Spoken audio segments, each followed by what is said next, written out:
Hello friends, मैं हूं राहुल कुमार। सितंबर का जो ट्रांसफ़र का साइकिल रन होना था वो तो 1 अक्टूबर को हो ही गया, लेकिन बहुत सारे लोग जिनका ट्रांसफ़र नहीं हुआ उनको लिस्ट चाहिए था कि लिस्ट कब पब्लिश होगा या कहाँ से डाउनलोड करेंगे, उसके बारे में जानना है आपको। ठीक है, तो वीडियो में अंत तक बने रहना। अगर आप पोस्टल असिस्टेंट हो तो चैनल को जरूर सब्सक्राइब करना। ठीक है, तो चलो वीडियो स्टार्ट करते हैं। सबसे पहले कि 1 अक्टूबर को जैसे आपको पता है कि सबों को मैसेज चला गया जिनका जिनका ट्रांसफ़र हुआ है, और जिनका ट्रांसफ़र नहीं हुआ उन लोगों को मैसेज नहीं गया। तो उनका जिज्ञासा ये है कि लिस्ट कैसे मिलेगा कि कहाँ पे कितना ट्रांसफ़र हुआ है। तो टेलीग्राम पे आप ट्रांसफ़र रूल 38 करके एक चैनल है, ठीक है, उस पे जाओ और वहाँ से आपको सारा लिस्ट अवेलेबल हो जाएगा। या फिर मेरा जो चैनल है टेलीग्राम पे, राहुल एवन मैथ्स, जितने भी सर्कल का भी निकला है अभी तक वो सब हम आपको वहाँ पे प्रोवाइड करवा दिए हैं, तो आप वहाँ पे जाके देख सकते हो। ठीक है, अब आपको बताएंगे कि अभी तक जो लिस्ट आउट हुआ है उसमें कितने कितने सर्कल में कैसा कैसा ट्रांसफ़र हुआ है। तो सबसे बात देखो करते हैं पहले हरियाणा का। तो जैसे ही पहले भी हरियाणा का आप लोगों को बताया कि हरियाणा में उसी तरह से ट्रांसफ़र होता नहीं है उतना अच्छा खासा, तो इस बार भी वही हाल रहा है। लगभग 5-7 लोगों का ही ट्रांसफ़र हुआ है। ठीक है, अब दूसरा आपको राजस्थान का भी बताते हैं। इस बार हर बार तो राजस्थान का अच्छा खासा होता था, लेकिन इस बार राजस्थान में भी ज़्यादा ट्रांसफ़र नहीं हुआ। 5 से 7-8 लोगों का ही हुआ है, वहाँ पे 10 के अंदर ही हुआ है। फिर बात करते हैं वेस्ट बंगाल की। तो वेस्ट बंगाल का भी वही हाल है, 10 के अंदर ही ट्रांसफ़र हुआ है, ज़्यादा ट्रांसफ़र नहीं हुआ। अब बात करते हैं असम। असम में ट्रांसफ़र हुआ, असम का भी लिस्ट है। अगर किसी कोई असम से तो असम का लिस्ट ले सकते हो, या फिर कोई तेलंगाना से है, तेलंगाना में भी ट्रांसफ़र हुआ है, तेलंगाना का भी लिस्ट है। या फिर कोई और तमिलनाडु से हो, तमिलनाडु का भी लिस्ट है। केरल से हो, केरल का भी लिस्ट है। ठीक है, और राजस्थान का लिस्ट है, यूपी का लिस्ट है। यूपी में अच्छा खासा ट्रांसफ़र हुआ है। ठीक है, यूपी में इवन स्पाउस ग्राउंड का भी अच्छा खासा ट्रांसफ़र हुआ है, इलनेस कैटेगरी का भी हुआ है, म्यूचुअल का भी हुआ है। ठीक है, जैसे बहुत सारे लोग बोल रहे हैं कि म्यूचुअल का कुछ अपडेट नहीं आया, नहीं आया। अगर आपका अपडेट नहीं आया तो इसका मतलब आपका ट्रांसफ़र नहीं हुआ है, क्योंकि लिस्ट में बहुत सारे लोगों का नाम है जिनका म्यूचुअल में भी नाम है। ठीक है, अब ये हो गया। अब वेस्ट बंगाल का आपको तो बताइए कि जैसे पहले वेस्ट बंगाल का अच्छा खासा होता था, इस बार भी वेस्ट बंगाल का नहीं हुआ है। ठीक है, तो बहुत सारे लोगों का ये पूछना है कि क्या दिसंबर वाले साइकिल में अच्छा खासा ट्रांसफ़र हो सकता है क्या? तो देखो मेरे को लगता है कि दिसंबर में होना चाहिए। क्यों होना चाहिए कि साल में एक बार PA2LSG का प्रमोशन होता है, तो वो सीट दिखाना चाहिए। देखो इस बार लेट होने का एक और रीज़न ये भी था कि जैसे ये जो PA2LSG प्रमोशन का जो सीट खाली हुआ था वो बहुत सारे सर्कल ने फिल नहीं किया, तो इस वजह से 1-2 दिन बढ़ते-बढ़ते बढ़ा। लेकिन वो लिस्ट और कुछ दिन बढ़ता आउट होने से, लेकिन हुआ क्या कि बहुत सारे लोग मेल कमेंट ये सब कर रहे थे, तो उस वजह से जल्दी से लिस्ट पब्लिश किया गया। और नेक्स्ट मंथ के साइकिल में यानी कि दिसंबर के साइकिल में मेरा जैसा विश्वास है कि हर जगह जिस तरह से भी बहुत सारी जगह में नहीं हुआ है ट्रांसफ़र, या तो दिसंबर या मार्च में ट्रांसफ़र वहाँ हर जगह 60-70-50, 60-70-50, 60-70 करके होगा।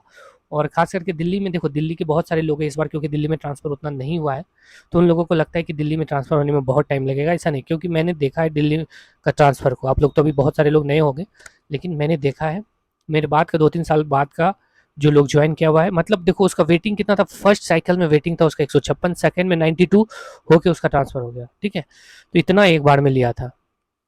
तो आप सोच सकते हो कि दिल्ली में कितना ले सकता है। और देखो बहुत सारे लोग जो कि यूपी से हैं, ऐसा नहीं कि दिल्ली ही आपको लगाना है भाई, यूपी में भी हर बार अच्छा खासा ट्रांसफ़र होता है। मेरे बाद का ज्वाइन किया हुआ लड़का सब चला गया था, ऑफिस में हम ही बचे थे। ठीक है, पहले कभी बिहार का ट्रांसफ़र आज तक अभी तक नहीं हुआ था, लेकिन इस बार कैसे-कैसे बिहार ने अच्छा 70-80 सीट या 100 के लगभग सीट दे रखा था, इसलिए मेरा ट्रांसफ़र हो गया। नहीं तो इस बार भी मेरे को लगता है अगर जिस तरह से सारी सर्कल में ट्रांसफ़र हुआ है उसको देखते हैं, तो मेरे को फिर लगता है कि अभी और 6-7 महीना या 1 साल लगता है मेरे को ट्रांसफ़र में। लेकिन इस बार अचानक जो PA2LSG प्रमोशन हुआ था बिहार में वो डाल दिया, तो हम लोगों का ट्रांसफ़र हो गया। ठीक है, बाकी बात जैसे बहुत सारे स्पोर्ट्स ग्राउंड हैं या इलनेस कैटेगरी है, उनको लगता है कि उनका ट्रांसफ़र नहीं हो पाएगा, क्या फ़ायदा? जैसे कुछ लोगों ने ऐसा बोला है, ऐसा मैं भी सुना हूँ कि अगर स्पोर्ट्स ग्राउंड लगाता है या इलनेस कैटेगरी लगाता है तो जिस मंथ में वो लगाया उसी मंथ वो काम होता है, ऐसा हम सुने हैं। या जैसे इलनेस कैटेगरी कोई लगाया, अगर मार्च के मंथ में लगाया तो मार्च के साइकिल में हुआ तो हुआ, नहीं तो फिर वो इलनेस कैटेगरी में नहीं रहता। बल्कि ऐसा नहीं है। मेरा एक फ्रेंड है यूपी का, वो लगभग 1 साल से लगाया हुआ था स्पोर्ट्स ग्राउंड, अभी जाके हुआ है उसका, लगभग 2 साल हुआ है ऑफिस में आए हुए, 2 साल के लगभग हुआ है। तो 1 साल हुआ कंप्लीट हुआ स्पोर्ट्स ग्राउंड लगाया, तो वो अभी जाके उसका हो गया ट्रांसफ़र, और वो भी स्पोर्ट्स ग्राउंड पे। विश्वास नहीं होता तो अगर मेरे को स्क्रीनशॉट करके आपको लिस्ट में अगर होगा तो दिखाएँगे। तो इस बात को मत सोचना कि स्पोर्ट्स ग्राउंड अगर अप्लाई किए हैं या इलनेस कैटेगरी अप्लाई किए हैं तो जिस मंथ में अप्लाई किए हैं उसी में प्रायोरिटी दिया जाएगा, अदर मंथ में नहीं दिया जाएगा। ये वो लड़का जिसका भी स्पोर्ट्स ग्राउंड से ट्रांसफ़र हुआ है, विनेश यादव, वो भी यही बात मेरे को बोलता था कि ऐसा-ऐसा होता है कि जिस साइकिल में स्पोर्ट्स ग्राउंड लगाते हैं तो उसी साइकिल में स्पोर्ट्स ग्राउंड माना जाता है, दूसरे साइकिल में नहीं, तो ऐसा कुछ भी नहीं है, ठीक है। बाकी बात, कुछ लोग ऐसा पूछ रहे थे कि स्पाउस ग्राउंड मतलब क्या है? स्पाउस ग्राउंड मतलब आपकी वाइफ जो है, जैसे सेंट्रल गवर्नमेंट के कोई जॉब में या स्टेट गवर्नमेंट के कोई जॉब में नौकरी कर रही हो। मेरे को ऐसा लगता है कि प्राइवेट के जॉब से कोई मतलब नहीं है। जैसे बहुत सारे लोग पूछ रहे होंगे कि प्राइवेट में जॉब करते हैं, तो मेरे को तो ऐसा नहीं लगता कि प्राइवेट का जॉब उसमें मान्य होगा, क्योंकि अगर ऐसा होता तो सब कोई, हर कोई अपनी पत्नी को कहीं न कहीं नौकरी के रूप में दिखा देता, ठीक है, कि वहाँ नौकरी करती है, यहाँ नौकरी कर रही है, और उससे ट्रांसफ़र ले लेता, जबकि ऐसा नहीं। मेरे को जितना समझ है उस हिसाब से, अगर आपकी पत्नी सेंट्रल गवर्नमेंट या स्टेट गवर्नमेंट की किसी भी जॉब में वर्किंग है, तो ही आप स्पाउस ग्राउंड लगा सकते हो। इलनेस कैटेगरी के लिए पहले भी बताया है कि जो टर्मिनल इलनेस है, अब कोई भी इलनेस नहीं है कि सर्दी खांसी है, शुगर है, ऐसा वैसा है, तो उससे नहीं। टर्मिनल कैंसर, बहुत बड़ा बाईपास सर्जरी हार्ट का हुआ है, इस तरह का, ठीक है, या फिर आपके बच्चे को मिर्गी करके जो इलिप्सी करके जो बीमारी होती है, उस टाइप का कुछ बीमारी है, तो उस तरह में आपका होगा, नहीं तो ऐसे नॉर्मल में नहीं होता है, ठीक है।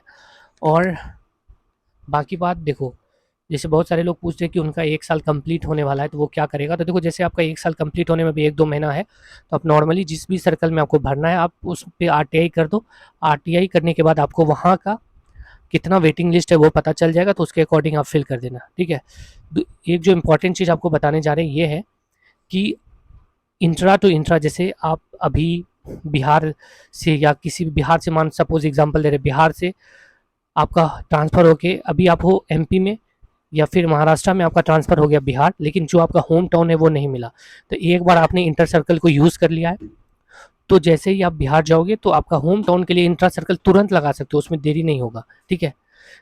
ऐसा नहीं कि उसमें वेट करना है 6 महीना 4 महीना, नहीं, तुरंत, उसके लिए कोई टाइम बाउंडेशन नहीं है। टाइम बाउंडेशन किस में है कि अगर आप महाराष्ट्र में हो बिहार के, लेकिन पहले आप एमपी ले लिए इंटर सर्कल, फिर इंटर सर्कल एमपी से आपको बिहार लगाना है, तो उसके लिए 3 साल वेट करना होगा। तो मेरे हिसाब से तो आप जहाँ हो वहीं रह के 2-4 साल वेट कर लो, नहीं तो फिर बार-बार वेट करना तो बहुत ज़्यादा प्रॉब्लम उससे हो जाएगा, और बाद में होने में बहुत दिक्कत होगा। ख़ास करके वैसे जगह जहाँ पे कि ट्रांसफ़र होने में बहुत मुश्किल होता है, जैसे बिहार हो गया, हरियाणा हो गया, ठीक है? ये सब जगह। और हरियाणा वाले के लिए तो बहुत अच्छा ऑप्शन है दिल्ली, या फिर बहुत सारा हरियाणा का बॉर्डर जो है वो यूपी से सटता है, तो वो लोग, या पंजाब से रहता है, तो वो लोग के लिए तो बहुत अच्छा ऑप्शन है, और उनको तो उतना दिक्कत नहीं, क्योंकि अभी मेरा भी जितना भी दोस्त था वो सब हरियाणा का, या तो दिल्ली फ़िल किया, दिल्ली जीपीओ, या फिर यूपी का जो बॉर्डर एरिया था वहाँ फ़िल किया। तो जिसको मिलना था वो मिल भी गया है। और आप लोगों के साथ क्या शेयर करें? बाकी बात, जैसे जिसका ट्रांसफ़र हो गया उनको ये जानना है कि कितने दिन के बाद छोड़ा जाता है, तो मेरे हिसाब से 1 महीने के अंदर छोड़ना है। अब देखो, ये लिस्ट आउट हो गया है, तो इसके बाद प्रोसेस ये है कि जैसे यहाँ लिस्ट पब्लिश हुआ है, तो आपका जो डिवीज़न में हुआ है, वहाँ पे पोस्टिंग ऑर्डर उसके सर्कल वाला भेजना चाहिए, मतलब सर्कल वाला उसको लिस्ट भेजता है, फिर वो लोग वहाँ से पोस्टिंग ऑर्डर निकलवाता है। और पोस्टिंग ऑर्डर जैसे निकालेगा, तो वो लोग जो है, तुम्हारा जो ऑफिस है, मतलब जैसे जिस ऑफिस में वर्किंग हो, वहाँ पे डिवीज़न ऑफिस में वो पोस्टिंग ऑर्डर मेल कर देता है, फिर आप डिवीज़न ऑफिस से जितना जल्दी छूट सकते हो छूट जाओगे, ठीक है। तो यही सब प्रोसेस है, तो ये कोशिश करना जल्दी से खुद से करवा लेने का, तो आपका काम जल्दी हो जाएगा, नहीं तो फिर बाद में बहुत दिक्कत होता है, ठीक है। और कुछ भी ट्रांसफ़र से रिलेटेड या पोस्टल असिस्टेंट से रिलेटेड जानकारी चाहिए, तो मेरे को टेलीग्राम चैनल है मेरा, राहुल एवन मैथ्स, वहाँ पे मैसेज कर सकते हो, या फिर आपको कमेंट करना है, कमेंट सेक्शन में कमेंट करके बता सकते हो, ठीक है। चलो भाई।